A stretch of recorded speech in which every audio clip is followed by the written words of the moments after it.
Les Algériens ont raison. Je sais, la phrase est difficile à dire, mais quand c'est le cas, il faut le dire. Le défenseur nigérien a bien fait main dans sa surface de réparation, mais... Bah oui, parce qu'il y a un mais, sinon c'est pas marrant. Mais avant que je te dise quoi, hésite pas à t'abonner. Sur cette photo, c'est clair, on voit la main, on voit le ballon, on voit qu'il se check. Le truc que ne montre pas cette image, par contre, c'est ce qui se passe avant. On peut voir aussi sur cette photo, même si c'est pas complètement clair, le ballon touche la cuisse du joueur nigérian avant de toucher sa main. Et dans ce cas-là, que dit le règlement? Les situations où l'arbitre ne sifflera pas pénalty sont les suivantes: si le ballon a rebondi depuis une autre partie de son corps ou de celui d'un coéquipier ou d'un adversaire se trouve à proximité. Le contact avec le ballon étant presque impossible à éviter. Et là, on se trouve exactement dans son cas de figure. Le ballon tape sur la cuisse du joueur nigérian et ensuite rebondit sur sa main. C'est pour ça que l'arbitre n'a pas sifflé pénalty et c'est aussi pour ça que la VAR n'est pas intervenue. Et Mahrez a beau dire le contraire, a beau dire qu'il déteste parler d'arbitrage, au final ça ne l'empêche pas de parler pour une faute qui n'existe même pas.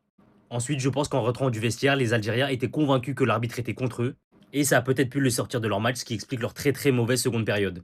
Moi, je suis d'accord pour dire qu'au global, sur cette CAN, l'arbitrage n'est pas forcément très au point.